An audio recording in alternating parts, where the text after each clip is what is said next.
Hi guys, so let us now complete our chapter number 16, right? हमने देखा था saving क्या होता है, इंश्योरेंस का थोड़ा हिंट ले लिया था क्या होता है, and we completed till uses of saving. First था lending, borrowing, फिर development of the economy, right? Now we will finish the rest of the chapter. So, interest as return on saving. ये चीज हमने पहले भी देखी, ठीक है, कि कैसे हम रिटर्न कमा सकते हैं सेविंग पे। जब हम जाके बैंक में पैसे रखते हैं तो हमें उस पर कुछ इंटरेस्ट मिलता है, मतलब एक एक्स्ट्रा रिवॉर्ड मिलता है जो हमने सेविंग्स रखी है उस पर। So one can use his और her saving to earn money which is called return on saving. इसे क्या कहा जाता है? Return on saving. This return is termed as interest, और इसका नाम क्या दिया गया है? इंटरेस्ट। तो हम इसको रिटर्न नहीं बोलेंगे या कोई रिवॉर्ड नहीं बोलेंगे, but we will call it interest. तो जब भी हमें कोई एक्स्ट्रा पैसे मिलते हैं या हमें जब एक्स्ट्रा पैसे देने होते हैं for the amount we either borrow या हम लेंड करते हैं, तो उसे कहा जाएगा interest. How does this become possible? We know that a person who has saved money can become a lender by providing that money to a borrower who wants to borrow now. ये हमने देखा कि कैसे कोई person borrower भी बन सकता है, कैसे कोई पर्सन लेंडर भी बन सकता है। तो जो पैसे किसी को दे रहा होता है, जिनके पास अभी एक्स्ट्रा पैसे उसने किसी और को दिया, that person becomes a lender. और जो पर्सन पैसे ले रहा है वो बन जाता है borrower.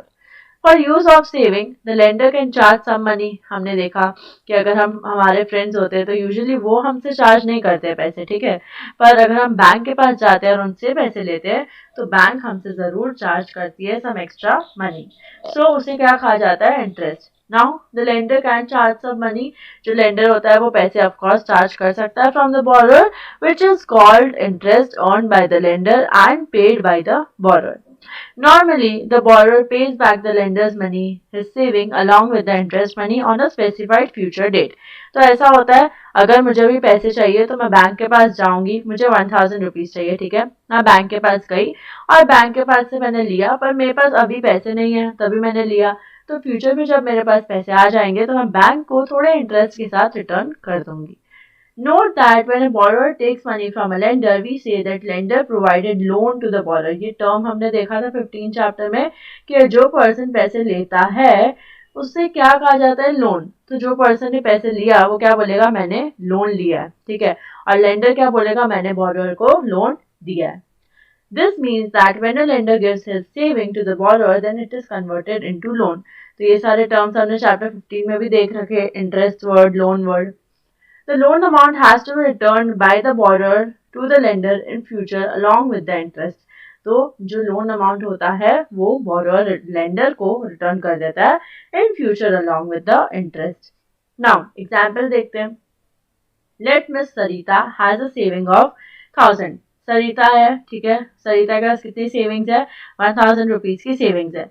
Mister Ashish wanted to borrow that money, और आशीष कौन बन गया यहाँ पे? बोरोअर बन गया। क्यों? क्योंकि उसको पैसे चाहिए, तो Ashish becomes the borrower. Now so Sarita became a lender and Ashish a borrower. Sarita कौन बन गई? जिसने पैसे दिया वो बन जाता है लेंडर, और जो पैसे ले रहा होता है वो कौन बन जाता है? Borrower. It was decided that Ashish would have to repay the loan amount of 1000 to Sarita after a year. अब आशीष को क्या करना पड़ेगा? सरिता को पैसे रिटर्न करने पड़ेंगे। कितने रिटर्न करेगा? 1000 रिटर्न करेगा या उससे ज्यादा करेगा? थिंक क्या होना चाहिए? जब भी यहाँ पे इग्नोर करो कि कोई फ्रेंड है, यहाँ पे कुछ दिया हुआ नहीं है कि ये लोग फ्रेंड्स है। नॉर्मली एक सरिता पर्सन है, लड़की, उसने आशीष को लेंड किया, 1000 लेंड किया, तो आशीष को एक्स्ट्रा पैसे देने पड़ेंगे and that amount is called interest. तो it was decided that Ashish will have to pay 120 as interest. तो आशीष को कितना पे करना पड़ेगा? 120 रुपीज एक्स्ट्रा पे करना पड़ेगा, which is the interest, right. Accordingly after a year, एक साल बाद आशीष कितना पे करेगा? टोटल 1120। कैसे आया 1000? उसने बोरो किया था प्लस 120 का जो इंटरेस्ट है, दोनों मिला के 1120। Hence by lending her saving, Sarita earned 120 rupees. सरिता के पास कितने पैसे अर्न हो गए? 120 रुपीज आ गए। उसे क्या कहा जाएगा? Interest. Interest on a saving besides getting back the same amount. Of course जितने उसने पैसे दिए वो तो उसको मिलने ही वाले हैं, प्लस उसको इंटरेस्ट भी मिल गया। रेट ऑफ इंटरेस्ट, ये हमने 15 चैप्टर में देखा है, पर यहाँ पे इन लोग ने अच्छे से एक्सप्लेन किया है कि रेट क्या होता है, राइट।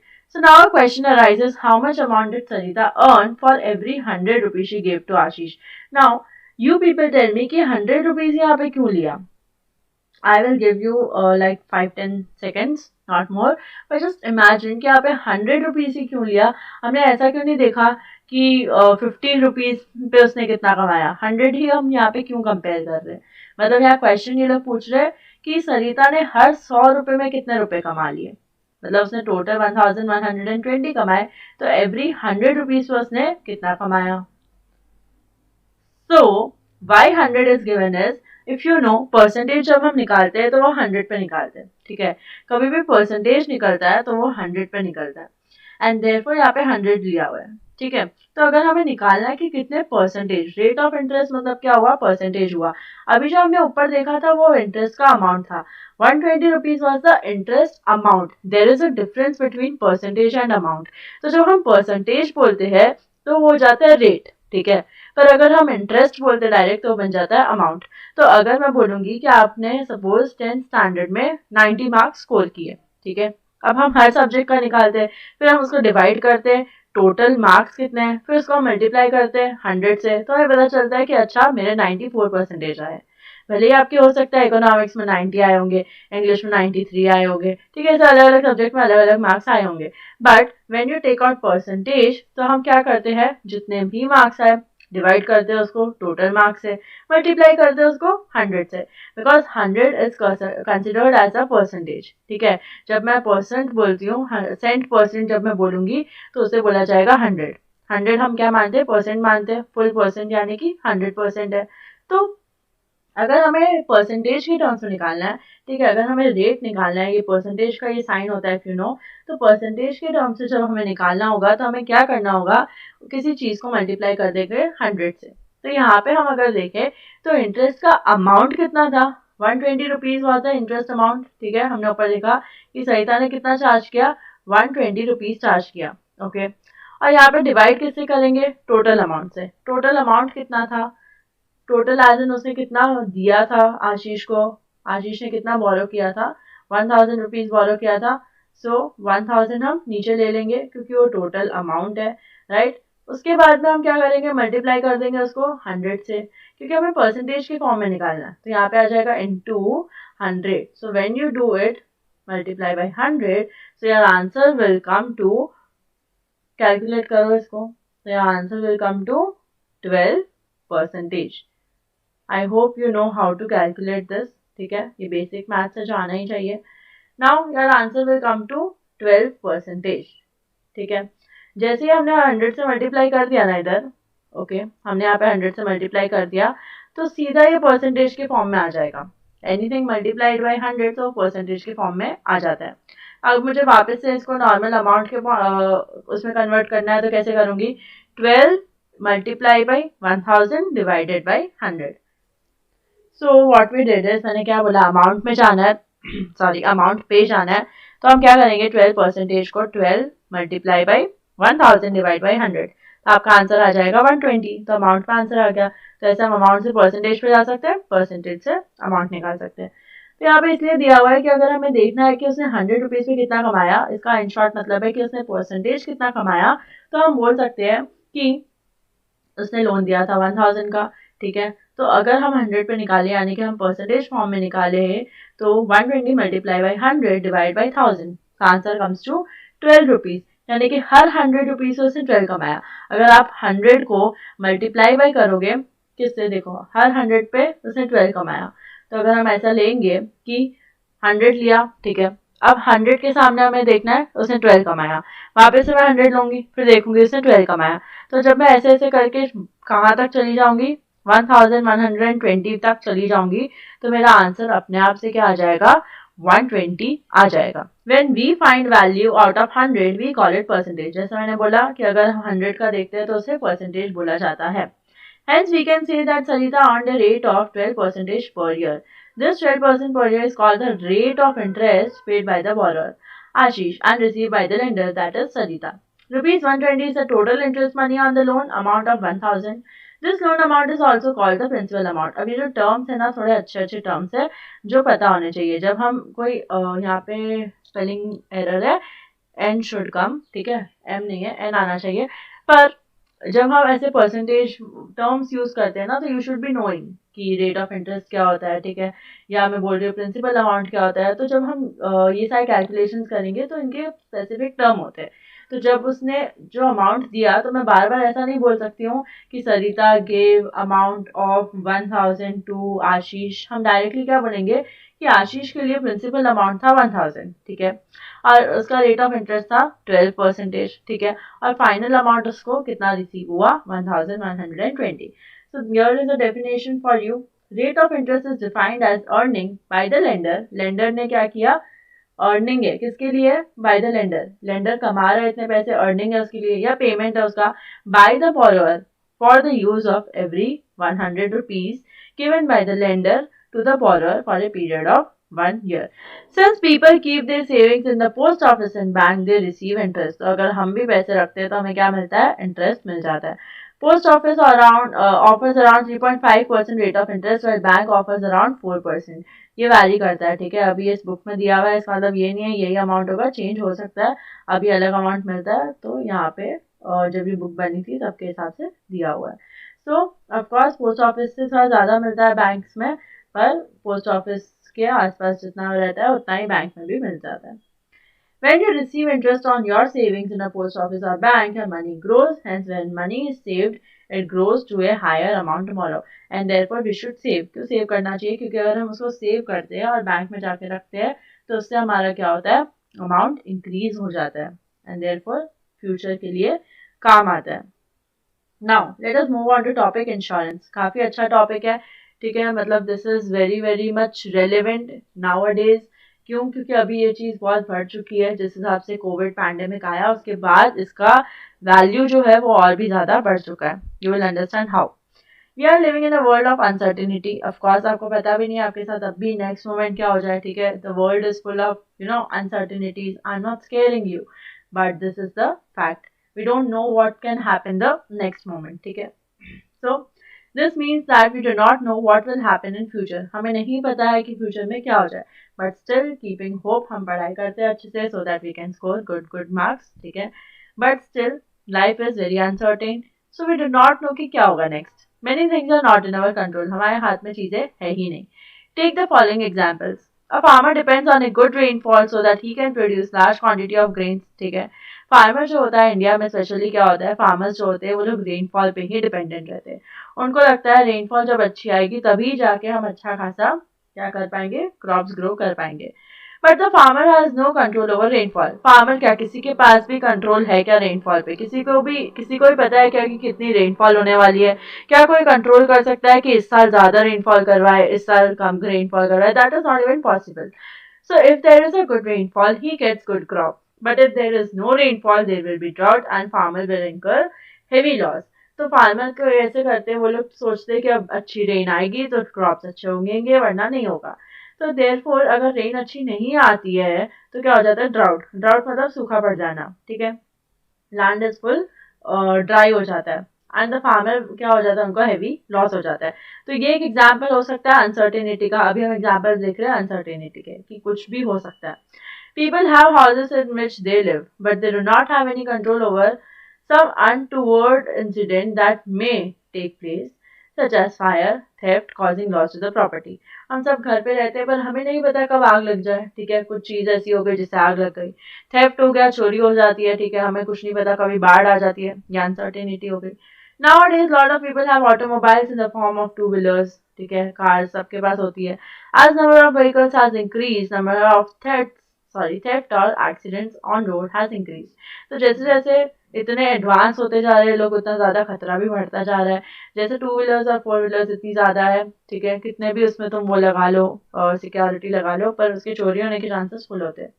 सो चोरी हो सकती है, एक्सीडेंट हो सकता है। जरूरी नहीं है तुम फोर व्हीलर चलाओ, टू व्हीलर, एक्सीडेंट होने हो कैसे भी हो जाए। We all fall ill and incur expenditure on medical treatment. Nobody can predict when illness will come. हमें नहीं पता कब हम बीमार पड़ जाए, ठीक है। Due to illness we can not work, because of this we may lose our earning during the period of illness. और स्पेशली जो लोग हमारे घर पे ब्रेड अर्नर्स होते हैं, यानी कि हमारे पेरेंट्स होते हैं या कोई भी होते हैं जो कमा रहे होते हैं, ठीक है, जिनकी वजह से घर चलता है, अगर स्पेशली वो बीमार हो जाते हैं तो प्रॉब्लम और आ जाती है। क्यों? क्योंकि फिर अर्निंग आनी हो सकता है उस टाइम के लिए बंद हो जाए। सो ये सारे एग्जाम्पल थे अनसर्टेनिटी के। जैसे मैंने कहा, this is a way lot of example of uncertainties can be given. What you will do is, I have a task for you. You can write down in comment कोई भी एक uncertainty, what you can think of, क्या uncertainty और हो सकती है।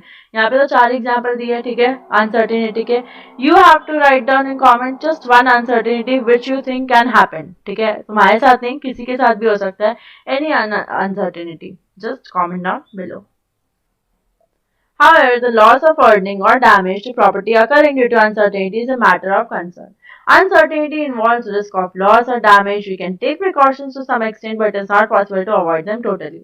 Best example हम लेते हैं कि अगर हम घर पे रहते हैं तो हम एक प्रिकॉशन ले रहे हैं, ठीक है, या मैं कुछ ऐसा बनवाती हूँ मैं घर पे जिससे प्रोटेक्शन मिले, तो वो एक एक्सटेंड तक हो सकता है, पर अगर कुछ डैमेज बहुत ज़्यादा हो जाए, जैसे फायर बहुत ज़्यादा लग जाए, तो हो सकता है जो इंफ्रास्ट्रक्चर ऐसा बनाया हुआ है वो भी कोई काम का नहीं हो और उसको हम टोटली अवॉइड नहीं कर पाएंगे. तो टू सम एक्सटेंट हम प्रिकॉशंस ले सकते हैं ऑफकोर्स.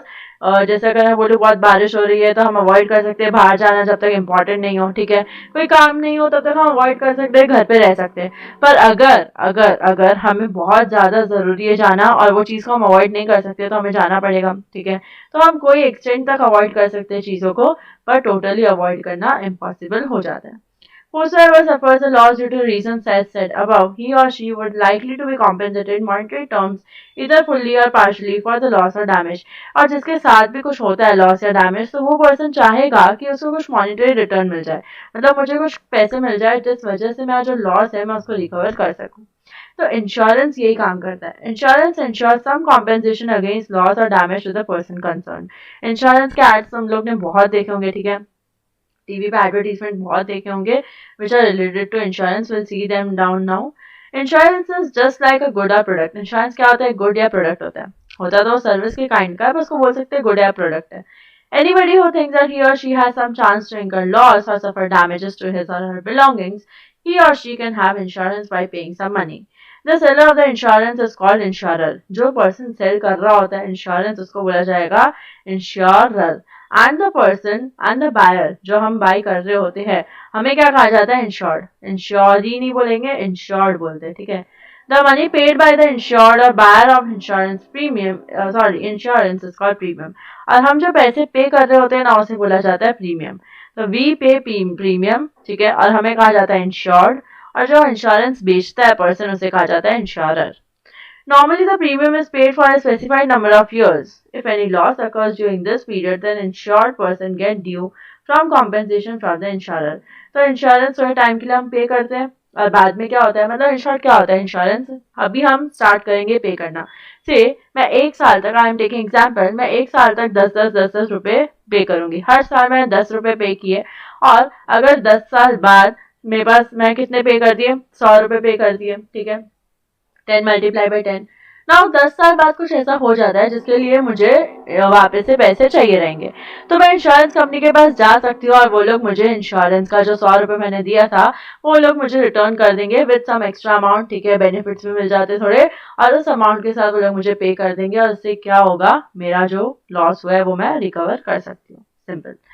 Definition of insurance. अब डेफिनेशन क्या बोलती है? Insurance can be defined as a financial product बोला जाएगा, क्योंकि मनी से रिलेटेड होता है, ठीक है, which can be purchase to partly और fully recover any loss happening due to event beyond the control of the insured party. जो हमारे कंट्रोल के बियॉन्ड चीजें होती है उसके लिए हम इंश्योरेंस ले सकते हैं, और उसका जो लॉस होता है उसको रिकवर करने के लिए बाद में हम जाकर उनसे बोल सकते हैं कि हमारे पैसे दो, हमें रिकवरी चाहिए. Normally, the seller of insurance is the insurance company. When the insured person incurs any loss, the insurance companies pay back some amount of money to the compensate him or her for the loss. और जो insurance company होती है वो वापस से थोड़े पैसे दे देती है, थोड़े मतलब जितने हमने दिए उतने देती है, ताकि हमारा जो भी पैसा, हमारा जो भी लॉस हो वो रिकवर हो सके. और जो हम ये मांगते हैं पैसे वापस से उसे बोला जाएगा insurance claim. Hence, insurance allows a person to reduce risk due to uncertainty.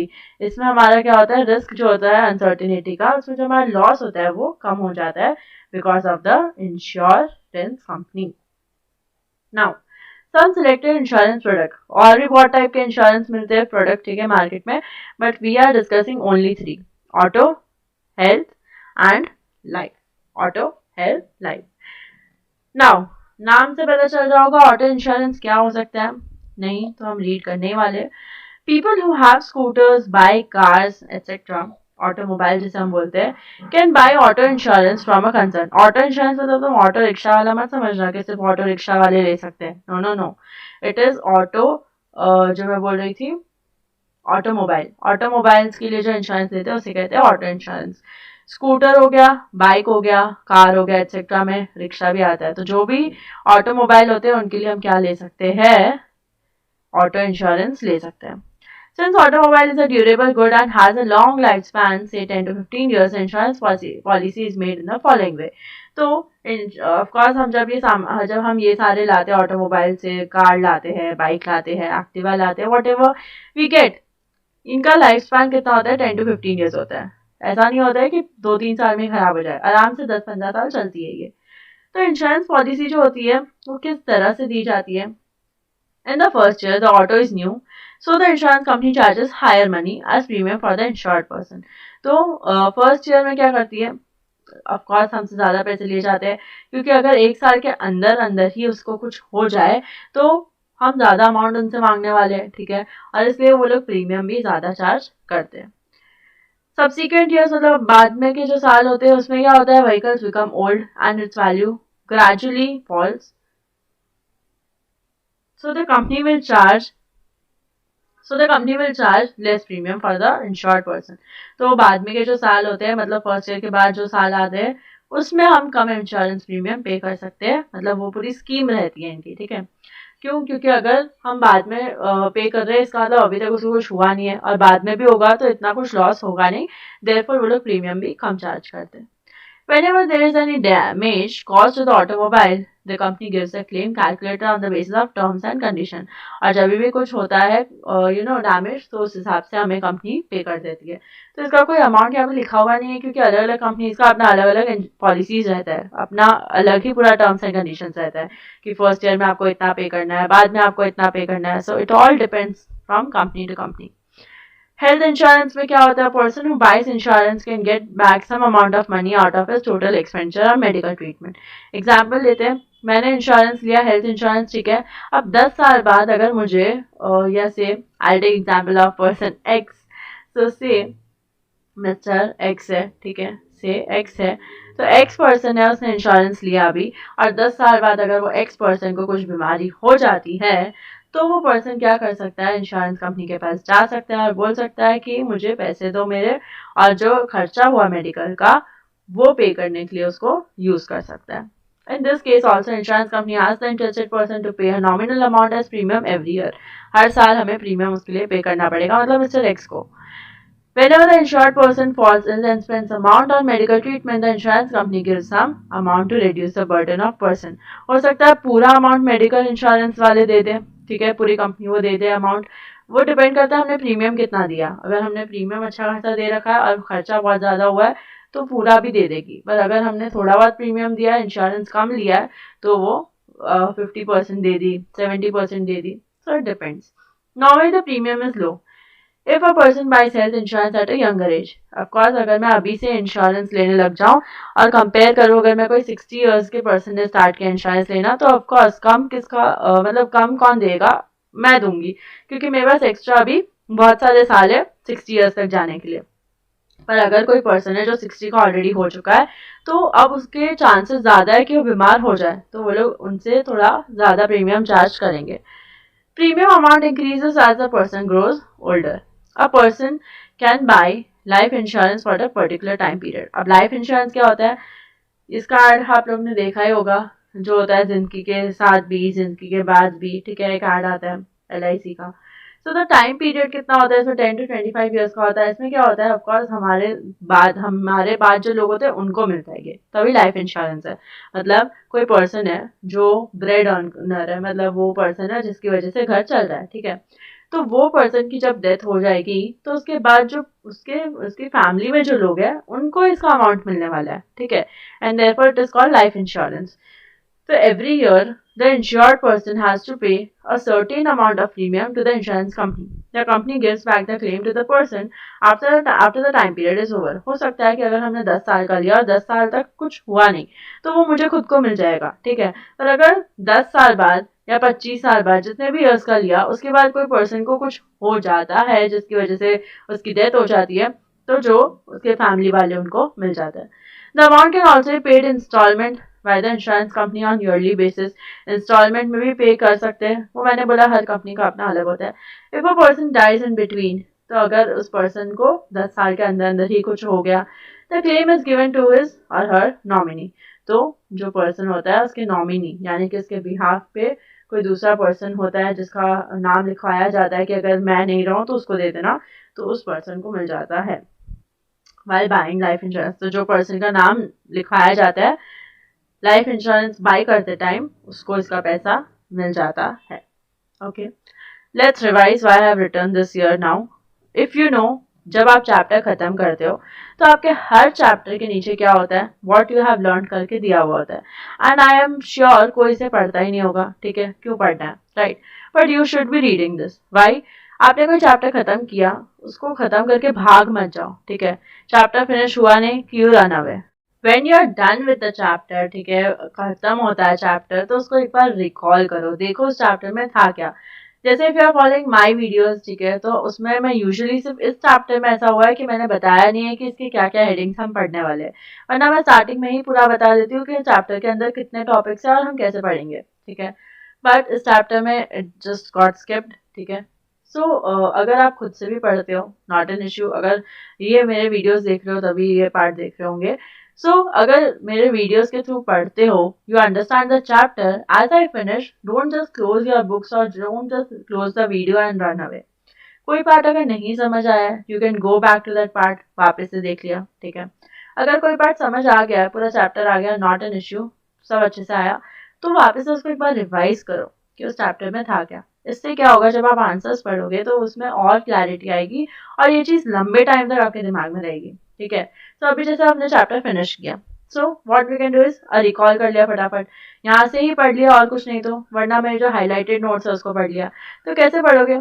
Saving is the income which remains after consumption. हाँ, मैम ने बताया था कि सेविंग्स हम इनकम कमाते उसमें से जितना खर्च करते हैं वो निकालते हैं तो सेविंग आता है, खत्म। People save for security in future, future में सेव करना होता है हमें, फ्यूचर में फ्यूचर के लिए सेव करना होता है, ठीक है। इंटरेस्ट करके कुछ बताया था मैम ने। फिर लेंडर कौन होता है, जो बॉरोअर को पैसे दे रहा होता है। बॉरोअर कौन होता है, जो पैसे ले रहा होता है, ठीक है। पीपल सेव करते हैं मनी पोस्ट ऑफिस या बैंक में। इंश्योरेंस क्या होता है, एक प्रोडक्ट होता है जो हमारी लॉस और डैमेज को रिड्यूस करता है। 3 टाइप के इंश्योरेंस हमने देखे थे इसमें, ऑटो देखा, हेल्थ देखा, लाइफ। सो जब आप ऐसे रिवाइज करोगे ना तो आपके दिमाग में चीज़ें लंबे टाइम रहेगी। जब हम गाने बहुत बार सुन लेते हैं तो हम इतना इजीली क्यों गा पाते हैं गाने, बिकॉज हम उसको 10, 20, 30 पता नहीं कितनी बार सुन लेते हैं। हमने कभी उसको टीवी पे सुन लिया, ठीक है, कभी हमने उसको अपने फोन पे सुन लिया, कभी कहीं और बज रहा है सुन लिया, तो ये हमारे दिमाग में बार बार जाता है। We know each and every word of the song, हमें लिरिक्स क्यों अच्छे से आ जाती है, because we listen to the songs repeatedly. तो जब हमारी पढ़ाई की भी बात आती है, आई डोंट वांट यू कि तुम पढ़ो, सिर्फ पढ़ो और you should B not listening to the song. Music is good, you should listen it, but make sure when you're studying also एकदम dedicatedly खुश होकर पढ़ो, ठीक है। So it will retain with you for a longer time. अगर आप इसको as a burden पढ़ते हो कि अरे शिट पढ़ना पड़ेगा ये वो, तो it will not be with you. खुशी खुशी चीज़ें करोगे, लंबे टाइम तक आपके साथ रहने वाली। Okay, so that was it for this part of the video. I have completed the chapter. You also complete from your side. I'll be sharing terminal exercise answers. So connect with me on Telegram. Okay, and till next chapter comes in, keep studying and happy learning.